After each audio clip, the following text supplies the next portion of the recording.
Olá, começamos agora mais um Verdade e Vida, programa da Igreja Presbiteriana do Brasil, preparado com muita alegria e muito carinho para você que sempre nos acompanha.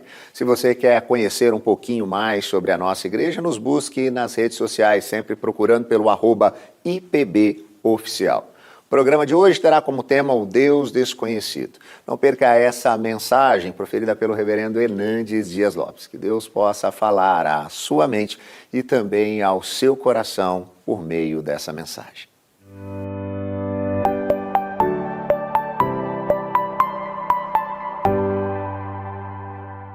Eu estou muito feliz de poder compartilhar com você a preciosíssima Palavra de Deus para tratar de um assunto extremamente importante, que está lá em Atos dos Apóstolos, capítulo 17, versos 22 a 26. Vamos ouvir a leitura deste texto. Então Paulo, levantando-se no meio do Areópago, disse: Senhores atenienses, em tudo vos vejo acentuadamente religiosos, porque passando e observando os objetos do vosso culto, encontrei também um altar no qual está escrito: Ao Deus Desconhecido. Pois esse que adorais sem conhecer é precisamente aquele que eu vos anuncio. O Deus que fez o mundo e tudo o que nele existe, sendo ele Senhor do céu e da terra, não habita em santuários feitos por mãos humanas, nem é servido por mãos humanas, como se de alguma coisa precisasse, pois ele mesmo é quem a todos dá vida, respiração e tudo mais. De um só fez toda a raça humana para habitar sobre toda a face da terra, havendo fixado os tempos previamente estabelecidos e os limites da sua habitação. O apóstolo Paulo, o grande bandeirante do cristianismo, o paladino da fé, o desbravador do reino de Deus, o maior plantador de igrejas da história do cristianismo, está realizando a sua segunda viagem missionária. Ele já tinha passado por Filipos, e tinha sido preso e açoitado, mas deixou para trás uma igreja. Foi para a capital da Macedônia, a cidade de Tessalônica, e ali deixou uma igreja modelo, mas foi escorraçada a cidade. Dali ele foi para Bereia, e encontrou irmãos sedentos da palavra e fiéis à palavra, deixou uma igreja modelo, mas também foi perseguido e teve que sair da cidade. E aí ele chega em Atenas, a capital intelectual do mundo, a grande metrópole da filosofia, a terra dos grandes luminares do saber humano, a terra de Péricles, de Sócrates, de Platão, de Aristóteles, dos homens que encheram bibliotecas com a sua erudição. E Paulo chega então ali, naquela cidade aspergida pela sabedoria humana. E diz o texto bíblico, em Atos 17, versículo 16, que Paulo, ao andar pela cidade, seu espírito se revoltou por causa da idolatria dominante na cidade. Atenas era uma cidade debaixo da ditadura dos deuses, dos ídolos. Era uma cidade governada pela idolatria. Plínio chegou a dizer que nos dias que Paulo esteve em Atenas, havia mais de 30.000 estátuas dedicadas aos deuses em Atenas. Xenofonte chegou a dizer que era mais fácil encontrar um deus em Atenas do que um homem. Suetônio disse que para cada pórtico havia um altar dedicado a uma divindade. Isso levou Diógenes a satirizar com os gregos. Ele saiu em pleno meio-dia, sol a pino, com a lanterna acesa nas mãos, procurando atentamente alguma coisa. Quando o interpelaram e perguntaram: o que você procura, Diógenes? Ele respondeu: eu procuro um homem, porque nessa terra só tem deuses. Paulo está com seu espírito revoltado por causa dessa idolatria. Mas ele fez alguma coisa. Ele foi para a sinagoga para dissertar e arrazoar com aqueles judeus e prosélitos, mostrando que Jesus é o Messias prometido, aquele que ressuscitou dentre os mortos. Ele foi também para a praça, para a ágora dos gregos, o local onde os filósofos expunham a sua cosmovisão, o local onde os pensadores colocavam a sua filosofia e angariavam os seus adeptos. E lá diz a Bíblia que os filósofos epicureus e estoicos contendiam com ele. Mas quem eram esses filósofos? Os epicureus eram aqueles que não acreditavam no amanhã, na eternidade, no céu, no inferno, no juízo final. Eles acreditavam que a vida é apenas o breve percurso do berço à sepultura. Eles tinham um lema de vida: é aproveitar a vida, é curtir a vida, é beber todas as taças dos prazeres. E o lema deles era: comamos e bebamos, porque amanhã morreremos. E Paulo os refuta dizendo: não, tem um juízo final sim. Tem sim prestação de contas. O juízo final já está estabelecido. O juiz já está escalado. E o critério do julgamento já está também estabelecido, é com justiça. E todos terão que comparecer perante o tribunal de Cristo. Os filósofos estoicos também contendiam com Paulo. E quem eram eles? No que acreditavam? Os estoicos eram panteístas e fatalistas. Eles acreditavam que o homem está debaixo de um destino cego e implacável, que ele não pode mudar os rumos da sua vida. Hoje eles abraçariam a filosofia de Gabriela, cravo e canela: eu nasci assim, eu cresci assim, eu vou morrer assim. E Paulo diz: não, esse conceito está errado. Há possibilidade de mudança. Deus não levou em conta os tempos da ignorância, mas agora determina que todos os homens se arrependam. Há possibilidade de mudar. O bêbado pode tornar-se uma pessoa sóbria. O ladrão pode se tornar uma pessoa trabalhadora. O corrupto pode se tornar uma pessoa honesta. O assassino pode se tornar uma pessoa que ama o próximo. Aquele que vive prisioneiro da idolatria pode adorar o Deus vivo e verdadeiro.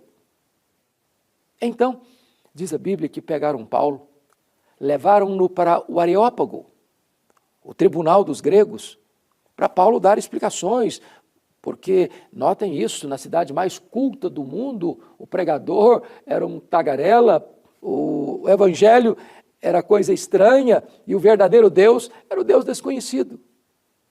Quando levam Paulo para o Areópago, então Paulo faz um discurso brilhante acerca do Deus verdadeiro, que os atenienses não conheciam. Nem sempre a elevada cultura e conhecimento humano traduz em verdadeiro conhecimento de Deus.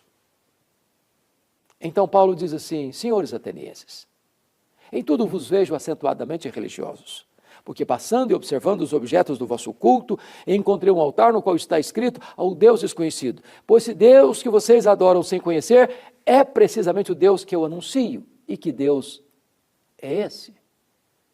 Em primeiro lugar, é o Deus Criador.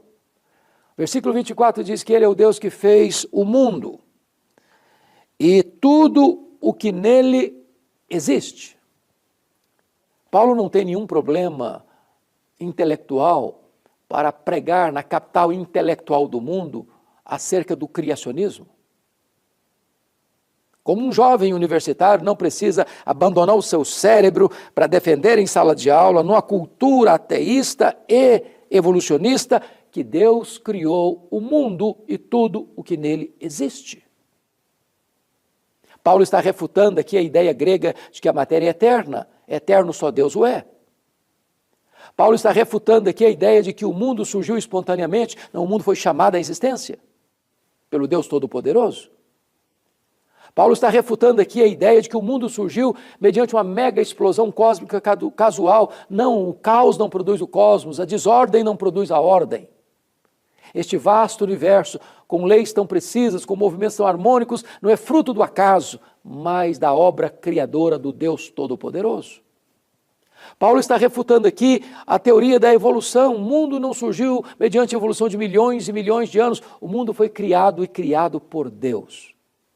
Essa é a primeira verdade que Paulo proclama, que de um só homem Deus povoou toda a terra, toda a raça humana. Paulo está dizendo que Adão e Eva não são um mito, mas seres históricos, personalidades reais, de onde procedeu toda a raça humana.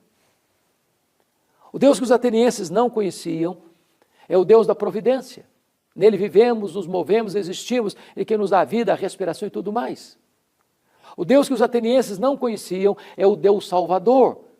Paulo anunciou Jesus e a ressurreição, o Deus feito carne, aquele que veio, que encarnou, que ensinou, que morreu pelos nossos pecados, que ressuscitou dentre os mortos, que está à destra de Deus e vai voltar. O Deus que salva, o único nome dado entre os homens pelo qual importa que sejamos salvos. Paulo diz que esse Deus que os atenienses não conheciam é o Deus que não pode ser conformado a uma imagem, nem de pedra, nem de prata, nem de ouro. Ele não precisa ser servido, é Ele que a todos dá vida. Ele não pode ser conformado num templo, porque nem os céus dos céus pode contê-lo. Portanto, aqueles que o adoram, já que Deus é Espírito, devem adorá-lo em espírito e em verdade. Mas, finalmente, o Deus que os atenienses não conheciam é o Deus que dá ao homem a oportunidade de uma nova vida, requerendo que todos se arrependam.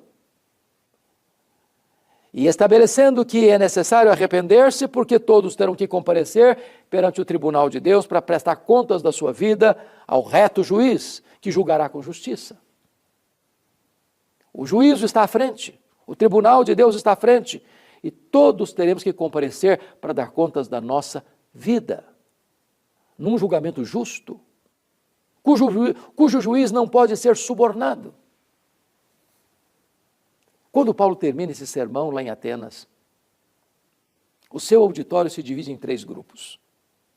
O primeiro disse assim, ao ouvir sobre a ressurreição, escarneceram de Paulo. Os gregos não acreditavam em ressurreição por causa da sua filosofia do dualismo grego. Outros disseram, olha Paulo, sobre este assunto te ouviremos noutra ocasião. Adiaram o inadiável, porque você não administra o amanhã. E nem você nem eu sabemos se estaremos vivos amanhã. Mas graças a Deus, porque o versículo 34 diz que alguns creram e se agregaram a Paulo. E a Bíblia diz que quem crê em Jesus tem a vida eterna. Quem crê em Jesus tem a sua salvação assegurada. Se você crê em Jesus, Ele mesmo oferece a você este presente que nenhum dinheiro do mundo pode comprar, a sua salvação. E então, Paulo finca uma bandeira do cristianismo no topo da cidade mais idólatra do mundo, ao mesmo tempo mais culta do mundo, anunciando ali Jesus e a ressurreição, proclamando diante de tantos deuses o único Deus vivo e verdadeiro. Eu quero orar com você, porque hoje também você pode conhecer este Deus como Deus da sua vida, por meio de Jesus, o seu Filho, e receber nele e dele a vida eterna. Pai, eu quero apresentar a Ti as pessoas que estão nos assistindo e te pedir que Tu apliques esta palavra ao coração de cada um deles, para que creiam em Jesus e recebam dele o presente da vida eterna. Oramos em nome de Jesus. Amém.